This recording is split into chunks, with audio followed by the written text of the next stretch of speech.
Hey there, welcome back. So these questions are really getting nice and fun, okay? So again, I will read this one off the sheet so that we can get the full effect of what the question is.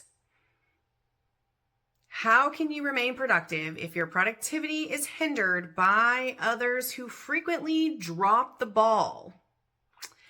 In other words, how do you keep your productivity high in all circumstances when having to switch activity? Oh my gosh. Where I can start with this one is your productivity may be impacted by others around you. Absolutely.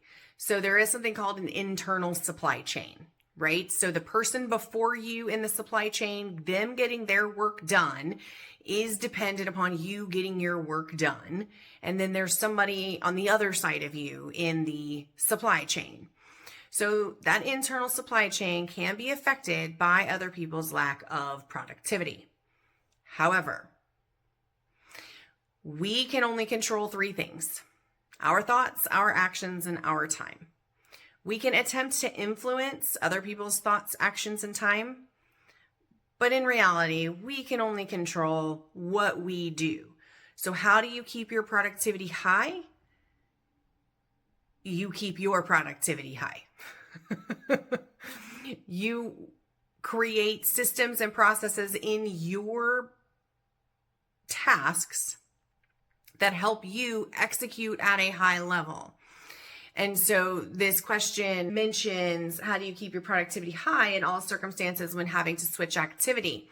So that is hard. That is very hard. So one of the things that I would suggest is that you keep a yellow pad of paper. Oh, and look, I conveniently have one right here. Let me switch the page here.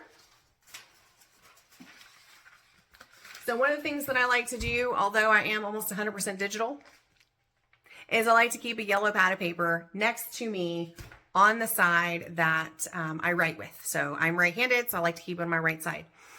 And it is there for many reasons. It is called my interruptions pad. Anything can go on it. If I think of something I need at the grocery store, that can go on it. If someone wants something from me and I'm not going to do it right now, that can go on it. But for the purpose of this video, how do you keep your how do you keep your productivity high when switching tasks, is you write down where you were in the task. So we all know that it takes an average of 20 minutes to get back on task after we've had to switch tasks, after we've been interrupted, whatever the case may be. If we write down where we were in the task, we will have an easier time remembering where we need to get back to.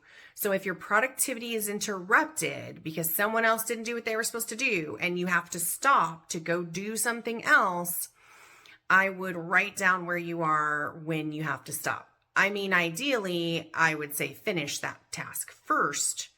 But if there isn't any way, write down where you are. And then that way you can come back to it and you can circumvent the whole average of 20 minutes of getting back to the task that you would have normally had. This is hard because when you think of that internal supply chain, you can only handle what you can handle. So be sure that you keep your execution high, your productivity high, and your quality of work high. So that way that next person, even though they are impacted by your previous person, that way that next person still has all the things that they need from you. And you can also make it very clear that, that previous person didn't do what they were going to do. Because if you imagine little dots, right? You've got person 1, person 2, person 3.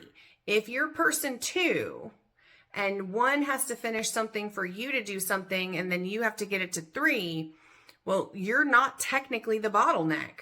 1 is the bottleneck. Just consider giving yourself a break. Your productivity may feel hindered and your feelings are valid, and it is likely actually true. All you can do is control your thoughts, your actions, and your time. Keep a yellow pad of paper next to you. Make notes of where you are. Make notes of what you need. And that can become part of your internal system of what do you need from person 1 in order to get it to person 3. And if deadlines aren't being met and all of those things, if you just keep some good documentation on that, you will have the answers to any questions that are necessary, but you also can't control those results. So I'm sorry I don't have better news or better tips or tricks on how to keep your productivity high when you have to switch tasks, or how to keep your productivity high when people drop the ball.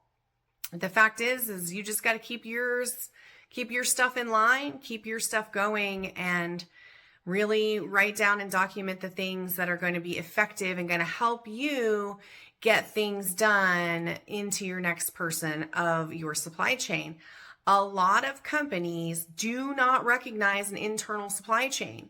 They only recognize external, as in vendors coming into them, or external on the other side, as in them, as in the business to the client.